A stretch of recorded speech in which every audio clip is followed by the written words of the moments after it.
country be frightened by another scary performance from the kids in orange and blue? Or was that just a trick on Monday and fans will be rewarded with a treat tonight? We get you set for the Oilers and Predators on the GCL Diesel Oil Stream pregame show. Hello, everybody. Happy Halloween. Hope you're enjoying your evening. Tom Gazzola with you. Hernan Salas also here in studio. EST Global HQ. We have not been here in a long time to do a show together. We've been on location. I've been down in Ice District. And today we are back on location inside Global HQ for EST. Nanso, you are a busy boy. We've got a great show for you. As always, Matt Cassian, our game analyst, will be joining us shortly. And we'll get you up to speed on this one. Did you get this? Are you okay? Would you like me to read the liner, or like where are you? No, are you there? Yeah, I'm here. No, I was just You've changing. had a busy day. I was just changing headphones. That's why, because I don't like the big ones. So, yeah, it's a quick transition. Mm-hmm. So you just continue setting up. I'll jump on here in 2 shakes of a lamb's tail. I don't know what that means, but I believe you. Of course, the Oil Stream brought to you by GCL Diesel, providers of the best diesel engine components around, from turbochargers to injectors, fuel pumps to sensors. They are the critical engine component experts, proud to serve Edmonton and Northern Alberta for over 50 years. Of course, join the conversation. Text us 780-218-9999. And if you're watching on YouTube, get into the nasty chat. Hello. You guys getting nasty out there on this Halloween edition of the pre and post game show. I want to hear from you. How's the trick-or-treating going? Maybe you're listening on iHeart or TuneIn or Apple Music while you take the munchkins out to get some candy. I feel like they'd probably, like the younger ones, are probably out and about. You know, the first wave, if you will. And then into the night, you go trick-or-treating. The Oilers 4-5-1. The Predators 3-5-1. Nanso, like, do you recall, like, your trick-or-treating experiences? I know Reed still wears his Spider-Man outfit like he did on the show just minutes ago. I feel like he probably answers the door giving out candy like that. Yeah, it's it's a good luck. It definitely is. So yeah, it's one of those things where I loved it growing up, but as soon as I hit a certain age, I was just over it. You know what I mean? Like, Tommy, I'm having some audio issues for our audio stream, so I'm just going to have to duck out here real quick and try to fix it. Okay? All right, let me talk to the people then. It's all good. Get your text in, 780-218-9999. I'll get to starting lineups. I'll also get to the goaltenders for this one, as well as the Advantage Sports Medicine injury report as the Oilers take on the Nashville Predators. If you're wondering, yes, indeed, Connor McDavid did skate today down at the Downtown Community Arena, as he's not wasting any time testing out that ankle. So I put that out there earlier on social media, and a good sign, but an early sign, and we'll see how he continues to progress as he heals up from that banged-up ankle that he suffered in Columbus, where he lasted less than 1 minute. Okay, let's get into the starting lineups for this one. For the Edmonton Oilers, here's what we're anticipating. Ryan Nugent-Hopkins centering Jeff Skinner and Zach Hyman. Then you've got Leon Draisaitl with Victor Arvidsson on his right, Vasily Podkolzin on his left. Down the middle on the third line, Adam Henrique with Matthias Janmark and Connor Brown. We'll see if that line can refine some of its magic. And then the fourth line, we'll see Noah Philp make his NHL debut, while Drake Caggiula makes his triumphant return to the orange and blue, while Corey Perry will be on the right side of that line. Let us know what your expectations are for Noah Philp. Maybe you've got expectations for Drake Caggiula. Curious to know what you think. 780-218-9999 or via the nasty chat. On defense for the Oilers tonight, Ekholm with Bouchard, Nurse with Travis Dermott, Brett Kulak with Ty Emerson. That means no Troy Stetcher, no Derek Ryan for the Oil. As for the Nashville Predators, optional morning skate today. Andrew Brunette was talking about maybe 1 or 2 changes to the lineup. This is how the Preds skated in their last game. Ryan O'Reilly centered Philip Forsberg and Jonathan Marchessault. Tommy Novak between Steven Stamkos and Gustav Nyquist. Colton Sissons between Mark Jankowski and Luke Evangelista, while Michael McCarron centered the fourth line with Zachary Leroux, I should say, and Cole Smith. On defense for the Preds, again, this is going back to their last game on Monday, a 3-2 overtime loss to Tampa. Roman Josi was paired up with Luke Shen, Jeremy Lauzon with Alexander Carrier, Brady Shea with Dante Fabro. As for your starting goalies, this is who we know will start for the Oilers and who we anticipate is starting for the Predators. 32-year-old Calvin Pickard, who is 2-1-0 on the season, 291 goals against average, 875 save percentage in the 4 games that he's played this year. Pickard versus the Preds. He did get a win against them earlier in the season, just a couple of weeks ago on the 17th. That was his first career victory over Nashville to make him 1-4 lifetime versus the Preds. And he does carry with him a .330 goals against average, a .906 save percentage in his 6 appearances versus Nashville. Now, at the other end of the rink, we do anticipate 29-year-old UC Saros getting the start. Saros, a 2-4-1 record so far this season. 240 goals against average, .905 save percentage, 1 shutout in the 7 games he's played this year. Saros versus the Oil, a 3-6-1 record lifetime, 307 goals against average, .916 save percentage, 2 shutouts in those 3 victories over Edmonton, and he has played the Oil 11 times over the course of his career. That brings us now to the Advantage Sports Medicine Injury Report. At Advantage Sports Medicine and Physiotherapy, we treat you like the pros.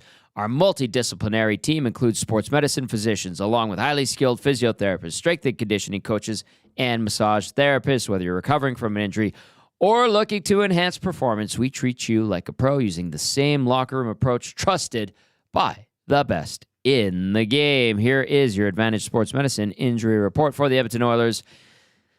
Connor McDavid, ankle injury, still expected to be out 2 to 3 weeks. And like I reported earlier today, did take a twirl on the ice at the downtown community arena. And if you're like, why the hell did he skate at the downtown community arena, Tom? Well, you've got the Arkells performing tomorrow night, I believe, at Rogers Place, the main rink. And then Saturday will be UFC Fight Night. Looking forward to getting down there on Saturday to watch that. So McDavid goes out for a spin at the downtown community arena in a tracksuit, obviously glove, stick, and helmet and skates.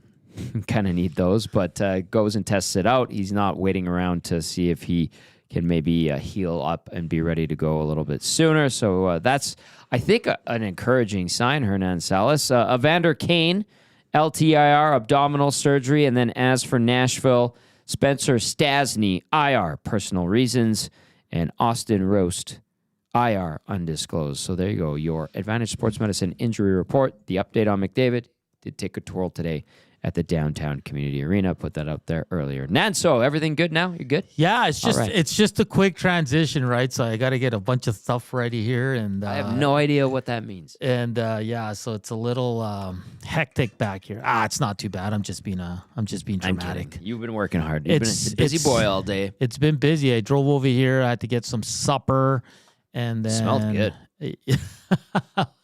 Yeah, I did. I took a fry from you. I apologize. No, really good. Don't ever apologize, my friend. It's that's what we're here for. But yeah, an exciting day here in Edmonton. With the Elks and stuff, and then the Oilers. I know you're going to get to it with game changers and all that. Yes. With Cass, and it's going to be fun. Gazzola draws back in a guy who hasn't played in the NHL in I think it was 19 months or something. He's going to be feisty. I'm intrigued to see him. And Noah Philp, who's got a fascinating story. Yep. It's something that it's a guy you root for. It's a guy you want to see him do well. But I just want to caution Oiler fans, like, expectations. Don't set them too high. These guys are getting into their first game of the season. This is a team that's up and down right now, and if someone's going to turn it around, it's got to be the big boys. And I hope these guys have good games, Tom, obviously. Mm-hmm. But at the end of the day, you don't put too much pressure on them and lower the expectations just a little bit, Tom. Good point. That's fair. Yeah, I'm just working on Cass here, so I'll send you back to Solo Show, and then we'll jump on with Cass with Game Changers, Tommy. Sounds good. Drake Gazzola playing his first game as a member of the Oilers since December 29th, 2018. I think he was in that Brandon Manning trade. Remember that blockbuster? Yeah.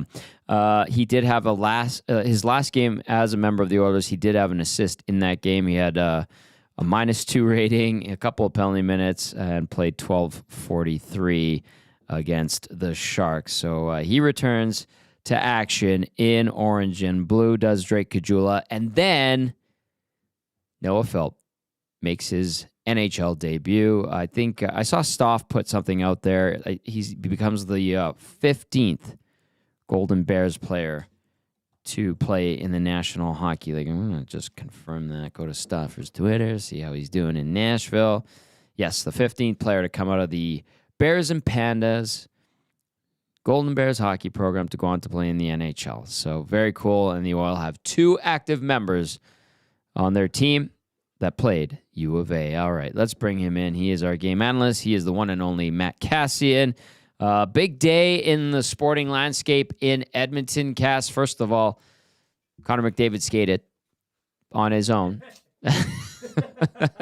Hernan's laughing over there.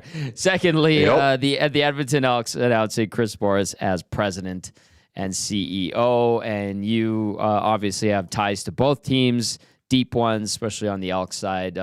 Cass, just big news on both sides of the hockey world and football world here in Edmonton. Let's start with the football thing really quickly. I know it's the Oilers pregame show, but we got to talk about this. What can you say about it?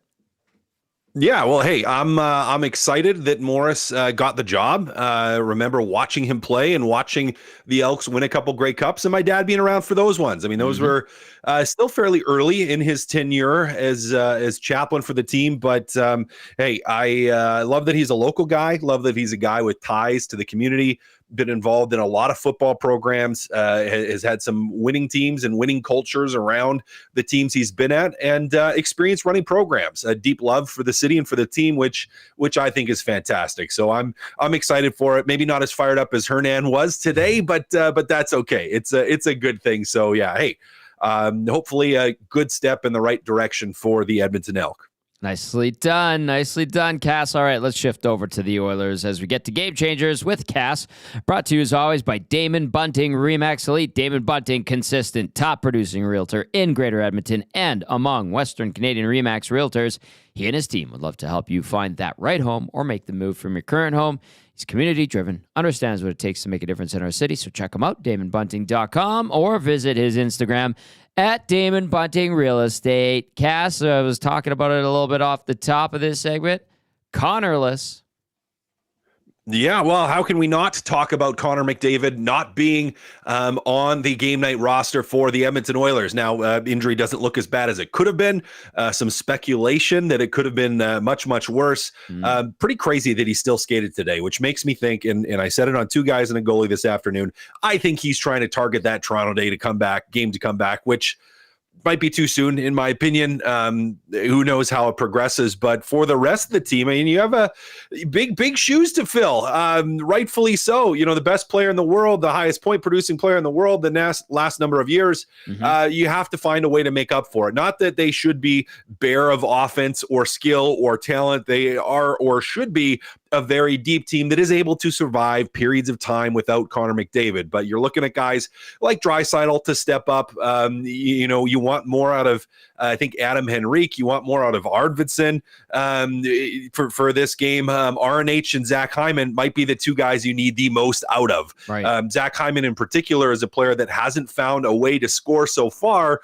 Has to make up for that Connor McDavid not being in the lineup. Now, I think they should be fine, could be fine, if they go out and they execute. And if they go out and they play like they're capable of, Tom, they should be okay. But if we get the Edmonton Oilers that we saw in that Columbus Blue Jackets game without Connor McDavid, woof, it's going to be a long night. So, you're first of a couple games here where they're going to have to do it.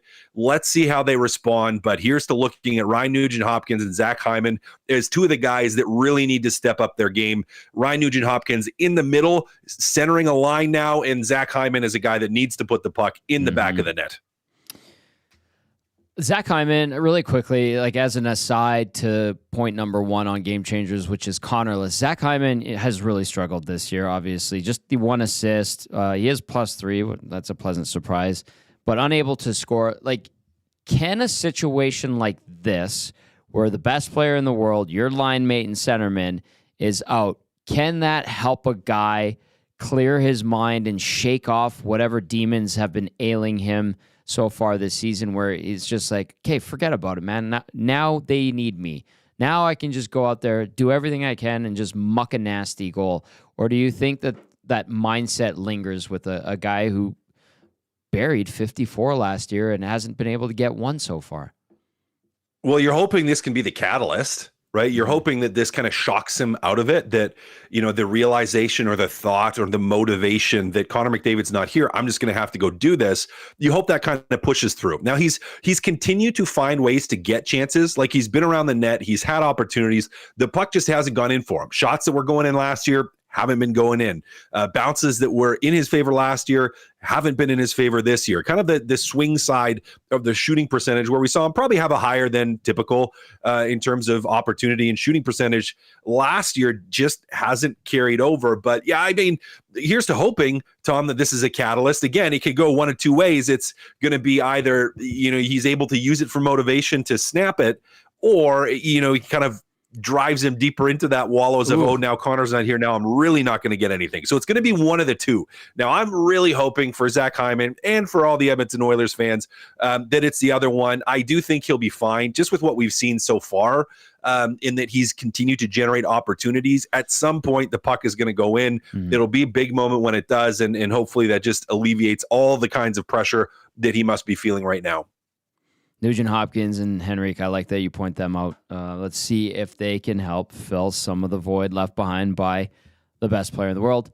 A tall order, but all you could do is try and see what you can make happen. And listen, those are all very accomplished NHL players, so I don't think it's unreasonable to expect a little bit more from them. Actually, a lot more, to be honest with you. Number one was Connorless. All right. Number two of Game Changers with Matt Cassian. Well said, Cass. A starting touch. How about just a start for crying out loud? How about just a start for crying out loud? 3 first period goals all season. Like, Tom, that's a lot of games and not very many goals in the first period. That's a lot of games where we haven't seen them start very well at all. Now, we know there have been times that this team, the last number of years, has kind of worked their way into games and haven't always been the best starts. But it's kind of at another level right now. And even games where they have managed to start decently, think like the Pittsburgh game, they still haven't found ways to produce in that first period. And there's been some awful games like the Columbus one that we just saw, where they were just absolutely atrocious in the first period. But come on, guys, get a start here. Yeah. Not just score first. How about let's score 2 goals in the first period? Like, let's generate some offense, whether it's on the power play or it is a 5-on-5. Like, let's accomplish something in the first, Tom. You are not going to win a lot of hockey games when you continue to not score first, and you're not going to win a lot of hockey games if you can't produce anything in the first period. 3 goals, Tom, all season in the first. Absolutely unacceptable. The starts this team has had so far, Tom. They have to find a game here to turn it around. Opportunity today, all the motivation in the world for this group to look at it, not rely on Connor McDavid, but to come out of the gates swinging and to try to put up some goals early, because, Tom, they just haven't done it enough yet this year. Oh my goodness. Goals by period for the Oilers. 3, like you mentioned, Cass, in the first. They've given up 10. They've been in a bunch of holes so far through 10 games this season. It is Game Changers with Matt Cassian. Game Changers, as always, brought to you by Damon Bunting, Remax Elite. Number 1 was Connorless. Number 2 was a starting touch. Number 3, Cass, NHL debuts. Yeah, you mentioned it already talking with Hernan, but Noah Philp coming into the lineup. It's a great story for a kid that played at U of A. Quite a journey and an interesting story. We don't need to dig too much into it, but, Tom, it's fun to see. It's fun to see. Now, I agree we shouldn't have crazy expectations of him. Also important to look at it to say he's not a kid that's 20 years old, 19 years old. He's been around a little bit, has played a couple years pro. Now, he's produced, his last year with Bakersfield, full season. He was just about a 20-goal guy. He has shown he can produce some offense. But like, let's just enjoy the fact that you're going to have an NHL debut tonight from a kid that has worked hard to get there. Yeah. Should be fun. Should be fun for him. And for Noah Philp, I mean, you want to see a simple game from him. He's a big body that skates well. You want to see him in on the forecheck. You want to see him support the puck well defensively. Don't try to do too much. Just play that game, which he can. And we saw him do it in preseason. Now the stakes are higher. The hockey will be better than it was in preseason, but for Noah Philp, an opportunity to step out onto the NHL ice and to have, even if it's in a little bit of a way, a little bit of an impact in a game. So a big night for him, an exciting one. Fans should be excited to watch and clapping pretty loudly from their houses for Noah Philp. I'm glad you brought it up in terms of like expectation and then the type of hockey that we last saw Philp play in an Oilers uniform compared to what it is now a month into the season. Cass, how would you describe the difference of the end of the preseason and the style of play, speed, whatever, compared to where we're at now in the NHL season? And what is Noah Philp going to face? Well, he's going to face, the challenge is going to be, I think primarily, and it typically is, and for some guys, it's easier to play in the NHL than the AHL, because in the NHL, primarily in the regular season, when you transition from preseason, it's crisp. Now, the Oilers maybe haven't been the definition of that so far, but the mistakes are much, there's less of them. And when they happen, they bite you way more often than in the AHL. And generally that's in the defensive zone where, I know we point out mistakes all the time, but there are far, far, far fewer than if we were to break down and watch an AHL game. So for Noah Philp, the draw is going to be to try to be a scorer, to try to be a total offensive guy, that he has the capacity to be in the AHL, but he's not stepping into a top six role here. Mm-hmm. You're going to be anchoring a line where the expectation is, just go out and don't make big mistakes. Make simple plays, get the puck to the net in the offensive zone. Don't try to be too fancy. Don't try to thread the needle. Just make the plays that are there. Play simple and don't make big mistakes defensively. And the challenge, I think, for most guys stepping into that first NHL game, well, you have the nerves. The nerves are always a thing, or they can be for some guys where you're feeling the jitters because of it.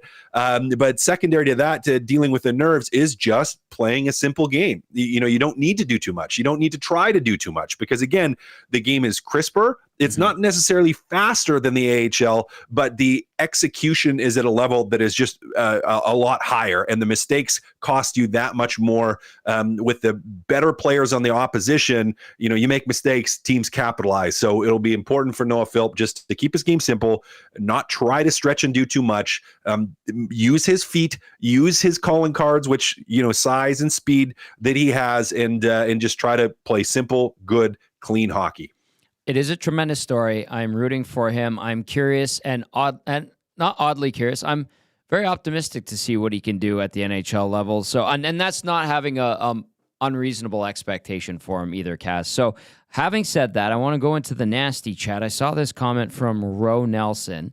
I'm curious to know what you think, Cass. Ro Nelson says, I get the U of A Bears / Edmontonians love local stories, but part of me thinks the 26-year-old rookie is going to be crushed by the regular season. I hope I'm wrong, but in this season, that feels about right. I don't know. I don't think that he's going to be crushed tonight. No. And again, this is not a guy that's 18 that's playing his first pro game here. Like he has played pro for a couple of years, and he's had some success at the AHL level. And I think it's more than the U of A Bears and the Edmontonians and the local stories, because he earned it, Tom. This isn't a call up for the story. This isn't a call up for a guy that's like, oh, this will just look good in the press and give the media something to talk about. He got called up because he was the best player that earned the players that were in Bakersfield, he did the most in the preseason with the Oilers to earn and deserve this call up with his play. And stylistically, he's a player that can bring what the Edmonton Oilers, I don't want to say they're lacking, but he can bring tools with his size and his speed that they don't have an overabundance of right now. So I understand the hesitation. I understand not, or looking at Noah Philp and going, oh, he's going to be a fourth line guy right now. You can't expect him to make or break a game. And that comment is fair. We shouldn't expect him to make or break a game, but to look at this and say he's going to be crushed by it, I don't think that's a fair comment. I don't think that's a fair comment. Now, there's a possibility, just like always, that he struggles and that he does, but I don't think that's going to be the case. Yeah. And to Rowan Nelson's defense, the way the season's gone, there hasn't been a lot of positivity. And I think that's where the sentiment came from. But it was just an interesting one that I thought I'd get to via the Nasty Chat. It is Game Changers with our game analyst, Matt Cassian, Tom Gazzola, and Hernan Salas in studio. Nancy, are you good to go now? Do you want to throw something at Cass? Throw something at Cass. Yeah. Let me. Or do you want me to don't make it too heavy, buddy? There you go. See, there you are. He still has one more game changer, though, right? No, we went through all three. All three. Sorry, I was reading all the nasties and stuff. Cass, good to see you. Saw your dad. Didn't get to say hi to him though, but kind of gave him a wave. I don't think he realized it was me, but good stuff. Cass, so 3 weeks is the max that they're saying McDavid will be out. That's about 12 games. I know Gage and I yesterday said that regardless if he's out or not, there's no excuse here. Like, this team is still good enough to play over 500 hockey. What's a good record for you? Let's just say it is 12 games without the captain. What's good enough for you? Is it 6 wins right at 500, or do they need to be more above that? I want to see them above 500. And I think that's a fair expectation. This team still has enough offensively that they should be able to get there. Like, correct me if you guys think I'm way out of left field, but I still look at this and go like, yeah, I kind of expect them. I'd be thrilled or happy with an 8-4 record if it is 12 games. I think, as like, I don't know, like a 3-2 record is like, I'd be happy with that. Really anything less than 6 wins, I would be disappointed in. And 6 wins, if they end up 500, right at 500, I kind of be like, I don't know if that's quite good enough. Like, I think it's a fair expectation to say still with this team and with the players they have on this team, they should be above 500. Like, bare minimum expectation in 12 games, if Connor's out a full 12, is 7 wins. Bare minimum. Realistic 8 wins I'd be happy with, 9 wins I'd be thrilled with. But they should, as you said, Hernan, still be a good hockey team. Like, we should still see them play well. They just haven't thus far this season with Connor McDavid, but they got to find a way here to play well without him. Yeah, no, I agree with you. I think it's got to be over 6 at least. But like Tommy alluded to, he kind of broke it today. Connor's already skating. He's just a freak, right? Well, yeah. He's not sitting around. I don't want him to come back too early, though. Again, I think internally in his mind, with the time frame that they gave, like I think in his brain, he's probably thinking Toronto. Right. Yeah. Play in front of home, in front of family and friends. He's probably got that one circled on his calendar. I just don't want him to rush back. I don't want it to turn into something that's lingering, that's ongoing. It's like, I'd rather see him heal all the way up. Now, depending on how they play, there may be more or less urgency to get him back. Like, if they go on a run and they start playing really well, maybe the team takes their time and lets him come back slowly. If they struggle, I can imagine he and the Oilers are going to be chomping at the bit to get him back. Yeah. Cass, how concerning, I know you brought it up in Game Change. I was listening to most of it. Liar. How concerning would it be for you if the Oilers came out tonight flat in that first period? I'd be concerned. After getting absolutely drubbed against Columbus, how could we not be concerned? Your captain goes down early in a hockey game and you stink out the building the rest of the night. Now, he's not going to be there. There should be no shock to the system. There should be no surprise. What's at stake from a team standpoint. There is zero excuse to come out flat tonight. All right, Cass, I know you got to get the girls going trick-or-treating. What's the protocol? What's the game plan with that? I just heard Jay Milne saying they do it on the acreage a little bit different. They get the quad out and they go acreage to acreage. What are you guys going to do? How long do you put them out in the cold for in their costumes? Well, we'll probably go as long as they are going for until I get cold. So we'll have to see what that ends up being. It'll be till I get cold. I mean, I think there's a big protocol. I'm a big guy. We got into a fight, me and Gager, and Wannick this afternoon, because I said that the kids shouldn't be running across people's lawns. Like, I agree with should work for their candy. They should have to go all the way up and down. Like, why are we teaching them? Like, it's already a selfish day, and if they get to go and people just give them candy. So yeah, let's make them work for said candy. So my expectation is that my kids don't take shortcuts. They work for it. As far as the time, we'll see. When the bags get full, then we'll be done. Or just when they get cold, or when I get cold. So it could be 20 minutes, could be half an hour, could be 45. I don't know. We'll see when we get out there. Depends how cold it is. But Tommy, regardless, it's going to be fun, and I will be yelling at any kid I see that runs across the lawn. I love that. All right, Big Papa, a little Bailey's in that coffee while you go for your walk, and we'll catch up with you on the post-game show. Sounds good, fellas. Have fun. That is Matt Cassian, our game analyst, breaking down what he thinks are the keys to the game for the Oilers with Game Changers, brought to you as always by David Bunting Remax Elite. Number 1 was Connorless, obviously.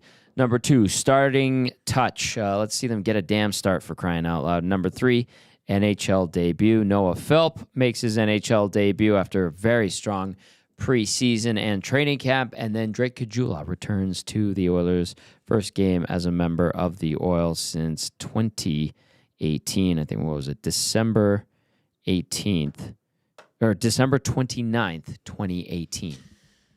That's crazy, man. Yeah, man. What happened to Drake? Because he was like in Edmonton when he first got signed out of college. He was a good little player. Yeah. And then he was part of that bad trade that Brandon Manning. that Keith Gretzky made. The Brandon Manning one? Yeah. He went for Brandon Manning, right? I thought that was still Peter Chiarelli. It was, but if you listen to the I think there was a few interviews after with Hitchcock, and he said, we want to thank Keith Gretzky for acquiring these two players. So he put it on him. So I don't know, man. Well, maybe it was a duo. I don't know. Maybe they were playing games with one another, because sometimes whatever. It was a horrible that trade. happens. Yeah. But it seems like he just couldn't find his footing again, because I always found him, he had enough skill to play either, I think second line's a little too high, but moonlight in the second line, third line guy. And he always had, for a little guy, he had jam, and he was feisty, Tom. So for me, I found it weird that he kind of fell off. He's kind of taking on that same, like if you look at Yamamoto right now, like he left Edmonton, in and out of the lineup last year in Seattle. This year started a PTO signed. Now he's in the H. Mm-hmm. Do you know what I mean? I know what you mean. Look at Jesse Puljujärvi. We just saw him here. Struggled. The greatest analytics player in the history of the NHL. Yeah, that's the one. Gazzola, like, he's a 10 to 20 point guy, right? Yeah, that's what he's been in the National Hockey League. Like, he does have skill. He is a little pit bull. He did have an okay season on a very mediocre Blackhawks team in 1920, the pandemic-shortened 1920 season. He had 15 points in 40 games. He was on pace for his best season ever. And then the pandemic hit, ends up with Arizona the next season, 56-game season, we remember. And he only had 7 points on a dog crap Arizona Coyotes team. Played the next year in Buffalo, only played 11 games, 3 points there, and spent some time in the minors, obviously, in those seasons. Was with the Sabres organization in 21-22, only played 18 games, 5 points. And then his last NHL action, like you alluded to earlier in the show, 22-23 with the Pittsburgh Penguins, where only played 4 games, and he's been in the minors since. I don't know. There were a few guys, like the pandemic messed up a bunch of careers. Yeah, no. And his is one of them. Like, that 1920 season, he was en route to his best offensive season, 15 points in 40 games. You give him another 20, even if he didn't dress every night for those Blackhawks, he probably gets more than 5 points the way he was scoring points. And it got derailed. So good on him for sticking with it. He did have a very good training camp. He was noticeable for the right reasons. Is he a hot commodity or even semi-hot, lukewarm commodity like he was 6, 7, 8 years ago? No. Obviously, he's older. No. I think he's 30 now. And good on him for sticking around, and he's going to get a shot. You know what? He's going to play hard. He's going to be a little jerk on the ice. Yeah, that's what you want. He's going to try to prove that he still belongs in the National Hockey League, and I respect the hell out of that. I have 2 questions for all our listeners on the Nasty Chat or at 780-218-9999. Tom, fourth line, Gazzola, Phil, Perry, how many minutes? 7. I was going to say 6 to 8. Depending how it goes. If they get a good start, like Cass was alluding to, then maybe 10 to 12. If it's tight or if they're losing, 7. You're not going to see a lot of them. Okay. And don't even say hello to them in the third period because they're going to be stapled to the bench. My second question, out of Dermott, Ty Emberson, and Troy Stetcher, rank them and who you think's been the best out of those 3, Tommy, and our listeners. Emberson, I'll work back. Emberson, third. Okay. Because he just doesn't have the NHL experience under his belt. Dermott, second. Okay. And listen, he's slightly above Emberson, in my opinion. You asked. Just slightly. And he's had some rough games. He's had some okay games. But he's a veteran. Veterans generally get the benefit of the doubt. And then the best one has been Troy Stetcher. And that's why Stetcher remains in the lineup. That's why Stetcher was playing with Nurse a little bit on that second pairing. That's how I would stack them out. So if you're listening on iHeartRadio, tune in, or Apple Music, of course, EdmontonSportsTalk.com, or you're watching on YouTube, let us know your thoughts. Is that the question of the night? Sure. Well, we totally forgot about it, but put it out there. Let's make the. But the Oilers just send out the lines. Stetcher's out tonight. It's going to be Nurse with Dermott, and then Kulak and Emerson, who were a train wreck against Columbus. This was sent out at 5:14 by the Edmonton Oilers, and this is why I'm bothered. And I talked about it yesterday on EST Afternoons. Listen, I'm hard on Darnell Nurse. I am. But when you keep switching his partner every second game, it's Emberson, then it's Dermott, then it's Stetcher. For me, I agree with you. I think Stetcher's been the best out of those 3. Now, Tom, we're not talking about they've been excellent. We're not talking about like a superstar or all-star performance. Out of a very mediocre group, Stetcher's been the best. So why does he continually take him out of the lineup? I don't care if Dermott sits for 6 to 8 to 10 to 12 games, Tom. Who cares? Play your best lineup. And this is not your best lineup. I'm sorry. Emberson, after the last game in Columbus, should not be in the lineup either. But, I mean, I don't know, man. Again, I'm not saying Stetcher's been leaps and bounds better than these guys, but he's been the most consistent. He's a veteran. I think he works best with Darnell Nurse right now. But, again, the moves. Like, Coach Knobloch's got to stop doing this, Tom. Maybe I'm overreacting. I probably am. I saw a comment in the nasty chat that said, I give those lines 10 minutes before they're shuffled up. And listen, I know that's in jest, but it kind of is the MO of the coaching staff to change things up. So, no Stetcher tonight. And we will see Dermott. Emberson stays in. I didn't think, among many players, Emberson wasn't great. Listen, he wasn't good. He wasn't. Nobody was good that night in Columbus. We do have some stuff to report. Dante Fabro's out tonight, and so too is Mark Jankowski for the Preds. So we're anticipating that if Jankowski isn't in, we'll see Juuso Parssinen slide in. And we could see on defense, who's their extra defenseman? I'm looking through the lineup here. Lazon, Shen, Fabro, Yossi, Shea. I'm just looking for it. I will find it. But put the question of the night out there, and I'll find that lineup tweet. I know Jankowski and I know Fabro are out for the Preds tonight. All you. And so here we go. I have it. Ready? O'Reilly between Forsberg and Marchessault. Sissons between Stamkos and Nyquist. Novak between Parssinen, so Parssinen does go in, and Evangelista. McCarron with Leroux and Smith.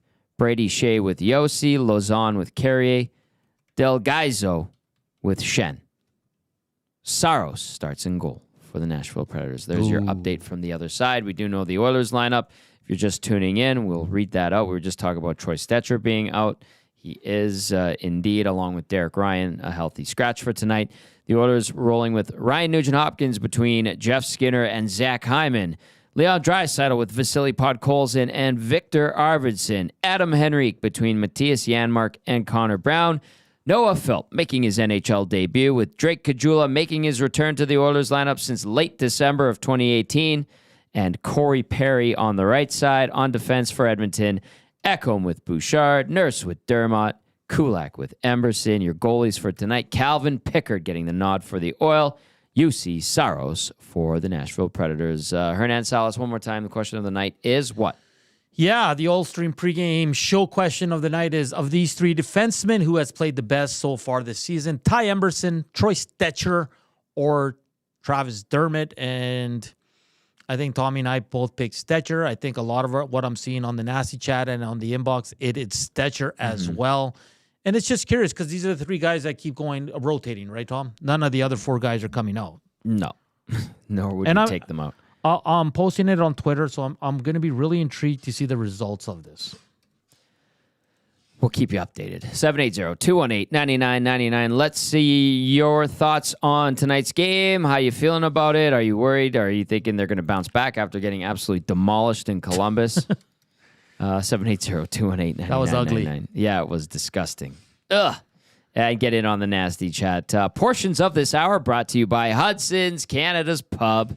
You're invited to watch the Oilers game, and it's always all-day happy hour, I believe, on game days. Also, they have $5 house draft featuring the new Blueberry Blonde Ale. Book your reservation at hudsonscanadaspub.com or just walk right in. Usually, they can find you a seat if it's really busy. Weekends get super busy, especially White Avenue. And Bourbon Street comes and goes. Weekends are busy at Bourbon Street because West Edmonton Mall is an absolute zoo. It's probably going to be packed today with Halloween. So if you need a beverage, grab a cheap beer at Hudson's because they have all those great game day specials. Try the new Blueberry Blonde Ale. Viera Montenegro loved the Blueberry Blonde Ale. And the other thing, too, with Hudson's is we're back there November 21st at the White Avenue location. We will let you know about our next Boston Pizza Westgate live on location. We had a great time there Saturday and Monday. Or was that Sunday, Monday? Sunday, Monday. Sunday, Monday. I'm losing my days here. We're going to do it Sunday, Monday, back-to-back games again coming up this weekend, but not on location. We're on location, BP Westgate. Yeah. And shout out to Curtis, Tony, Marasia, Faith, Shay, and the entire crew there. They were awesome, Nanso. It was a good time. It was good food. Yeah. The manager gave me a 49ers t-shirt. That was Tony. That was really nice of him. He thought you were a Cowboys fan, but he got you confused with Derek Van Diest from NHL.com. And I wore it the next day, so it was fun. It was fun. That was my second on location because we did one at the dealership back in early October. Early October, that's right. Coyote Steve's not a fan of the defense. What did he say? He says, we have one first pair D-man, Eki, two third pairing D-man in Nurse and Kulak, and three AHL D-men in Emberson, Stecher, Dermott. I like how he left Bouchard out. Maybe he's undecided about Bouchard. Bouchard, TBD. Yeah, I don't know, man. I want to read this one from McLovin. I like it. Hey, Tommy. Did you listen to the Knobloch interview today? A reporter mentioned foot speed is below 50th percentile this year. The team is old and slow. Why? Lots of the letter Y at the end of the word Y on McLovin's post. Yes, they're old. They play slow.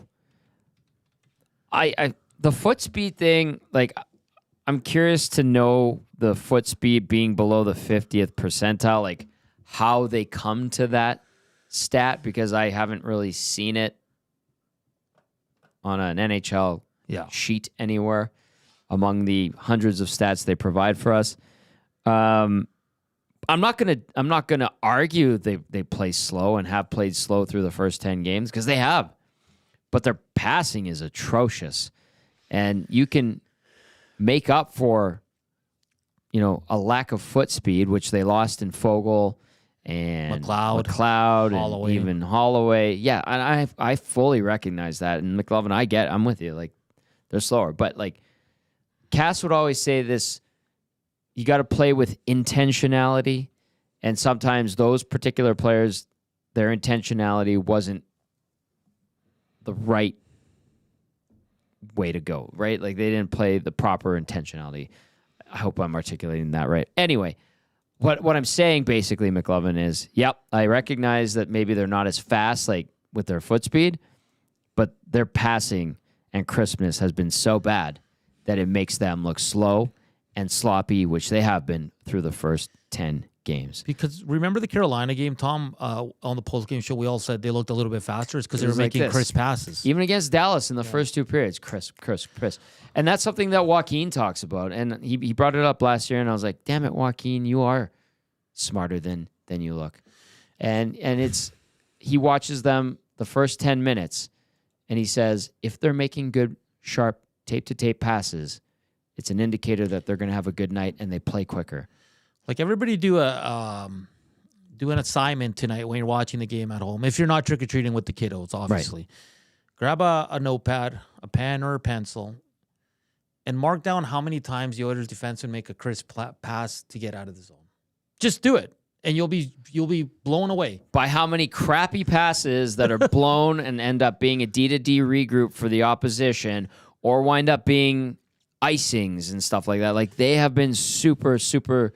And I'm not saying, sloppy. Tom, like, let's say Bouchard has the puck behind the net and Draisaitl comes and picks it up. Like, that's not, the defense not doing anything. No, that's just... I'm talking about defensemen legitimately making a pass more than 2 feet. And they haven't really stretched the ice that well this year either, right? Like, how many breakaways have the Oilers had? It's not a lot. 4. Yeah. 4. But I'm never against literal speed demons on the ice. Like, guys that are fleet of foot, it's a fast game out there. It's a young man's game. And right now, the Oilers aren't young as a whole and generally don't play fast. What do you make of Pickard starting? I was telling Gager, we were on the Oil Stream together yesterday, Tommy, and I said this is not a scheduled start. I think he's going with Pickard because he thinks Pickard's just playing a little bit better right now. Outside of that game against Columbus, I think Stu Skinner he put together a damn good week the week prior. But I think they're going, what have you done for me lately? Well, Pickard beat Nashville in Nashville 2 weeks ago and looked pretty good doing it. So maybe there's a bit of a reliance on that. You know what, Nanso? Who cares? One of you go out there and win the game. Stu Skinner's still the starter. There's no goalie controversy. Exactly. Yeah, and that's what I said. He did play good last week. You take that crappy night in Columbus where everyone was dog bleep. But yeah, it's frustrating knowing the capability and potential of this team and seeing them stumble out of the gate 4-5-1 in the first 10. Yeah, our question's been up for 6 minutes. What you got? And 61.9% for Troy Stetcher, 38.1% for Ty Emberson, 0% for Travis Dermott. That surprises me a little bit. Because Dermott, when he came in and played with, he got his first look with Darnell Nurse in the regular season. A lot of people were excited, and he played well in that first game. They took a big step in the second game. Yeah, step back. But I'm surprised he has no votes yet. That really surprised me because I don't think Emberson's been all that good. And neither do I. Tanner Dorian says Stetcher, then Emberson, then large gap, then Dermott. He says Kulak, Emberson, pairing possession metrics and shot suppression is quite good. And I just responded to him. Emberson was pretty bad last game. The eye test is best because stop giving me analytics on Ty Emberson because the eye test doesn't match it, guys. Watch the games. It doesn't match it. Somebody pointed out, and I think it was Dusty got a little bit rattled by this. This was early. I think it was during the 0-3 start. They said Evan Bouchard's shot share was really good because, we were critical on Bouchard. I don't know if it was two guys and a goalie, the morning show, or Oil Stream in the afternoons. And we were critical of Evan Bouchard off to a slow start, which he is prone to do. That's kind of his MO now. It's 3 straight years where he's had a slow start. And someone replied to the boys and said, well, his shot share is good. Like, what are you guys talking about? And the response, I think, from Dusty, Joaquin, myself, whatever, was, that's nice that his analytics and shot share are good, but have you watched him stumble, bumble, fall, give away, trip up the puck in the first 3 games the same way? Like, what stat tracks that? Because being on the ice with Connor McDavid, I think your shot share is generally going to be pretty good, favorable. And this is where I am when it comes to analytics. I mean, I'm glad you brought that up because you have to look at who you're on the ice with. Who are you against? Because if you're always on the ice when the Connor McDavid line's on, your metrics are going to look pretty damn good. If you're always Pugliarvi. Yeah, if you're a defenseman and you're always on the ice with the third or fourth line, you might get caved in. What if your partner stinks? What if you're the one that's bringing your partner down, Tom? You can't measure that. Like, that's why analytics, I get it's a tool, and I get it's all the teams are using it, blah, It's blah, an blah. indicator. Sure. Absolutely. But let's stop saying, well, a guy's playing good. There's so many people on Twitter that don't even watch the Oilers. They're like, well, his metrics are, well, watch the damn game, and you'll see a whole different thing. He hasn't been good, Tom. And don't blame him, though, because he's young. He's got under 40 games of NHL experience. Emerson, yes. Yes. So he's at 38 now. Can he get better? 100% he Absolutely. can. But, like, don't give me these shot suppression and possession, because Kulak and Emerson have not been good. I don't care what the analytics say. I think Kulak's been okay. But he's not.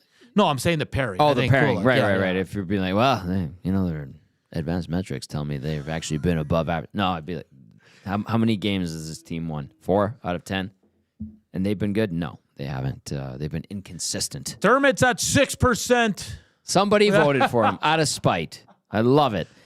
All right, let's go to some texts as we wind things down here on the GCL Diesel Oil Stream pregame show. Oilers and Predators. Edmonton 4-5-1. The Preds 3-5-1. The Preds have won 3 of their last 4 games. They lost on Monday to Tampa. Steven Stamkos making his return to where he won a couple of Stanley Cups, went to a few finals, had some great seasons there, and is trying to settle in with his new team in Nashville. So the Preds playing better after a really bad start. 0-5. They're 3-5-1 now. Edmonton, like I said, 4-5-1. Scalding Gord texting in says, if the Oilers play tonight like they did versus Columbus, then they may be Nashville's slump buster rather than the Predators being Edmonton's. Fair point, Scalding Gord. McLovin says, thanks for the insights, Tommy. Much appreciated. Thank you, McLovin. I appreciate the conversation and the talking point, too. Like, it wasn't a, hey, let's attack. But, yes, the Oilers have played slow. Yes, they are old. But I think they can overcome the slowness by being sharper with their passing. Literally make tape-to-tape passes, because they give away the puck a lot, missed passes, icings, which are super frustrating. They haven't stretched the ice. Like Hernan said, we've barely seen them pop anybody loose for breakaways. So everybody's got an assignment tonight. Oh, or Mr. Teacher. Yeah, Maple Jed says, don't let the facts get in the way of your feels, Hernan. But those aren't facts. Watch the game. Yeah. Watch the damn game. You don't care what is it. Come with context. Don't just give me, he was shot suppression was really good. Okay, who was on the ice? Yeah. For both teams. Tell me that. If you're telling me he was good at suppressing Michael McCarron and his shot opportunities, I'd be like, Michael McCarron's probably the best at suppressing his own shot opportunities. Yes. But, hey, it's a good I'm not a big analytics guy. I get it. It's a good conversation And if you are, I'm not discrediting them. I'm just saying not everything has to go to analytics anymore. Like, just talk hockey. Watch the games. Like they did it in the old days. Reference the stats. Yes. I like talking about that stuff. It makes for juicy conversation. And it gets people fired up like you right now. I love it. I'm good. You're a hot tamale right now, Nan. So, okay, let's go to this one. Donnie M.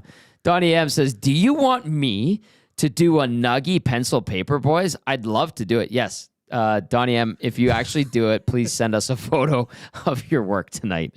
I'm curious. I think Jones put like something like, I can't find it in the chat, but she's like, Hernandez, she's like, it's you're gonna make us watch it. That's horror enough. It is Halloween. It is. Be careful out there. There's a lot of kiddos. Be safe, drive slow. Turn your lights on, as Will Fraser likes to say.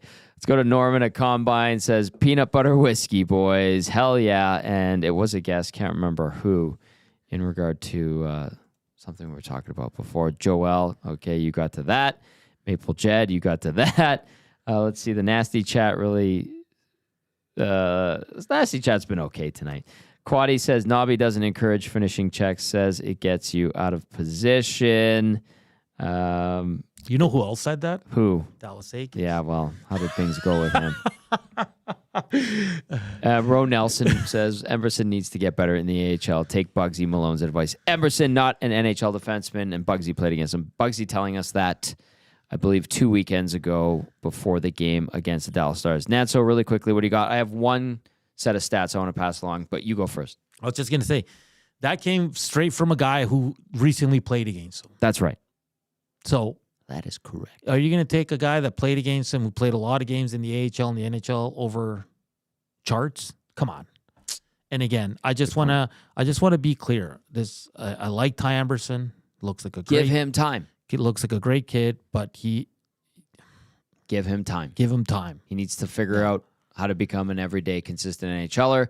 This is not a very easy environment to do it.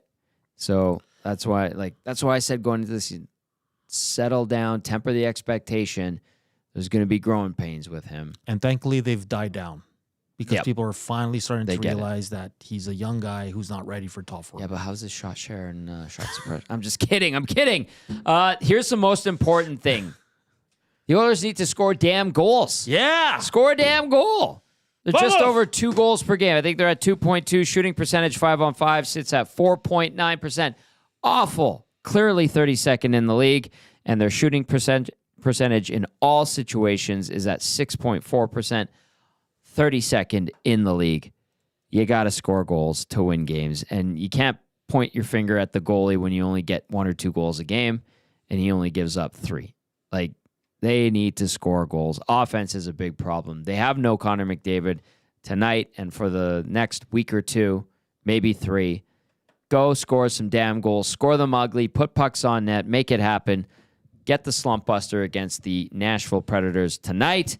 The Oilers looking to atone for an absolutely frightening performance on Monday night in Columbus. That's going to do it for the GCL Diesel Oil Stream pregame show. Absolutely a ton of fun, as always. If you're out there with the kiddos, be safe, have fun, stay warm, and we'll talk to you on the GCL Diesel Oil Stream post-game show for Hernan Salas, Matt Cassian. I'm Tom Gazzola. Thanks for watching. Thanks for listening. We'll catch up with you following the Oilers and the Predators.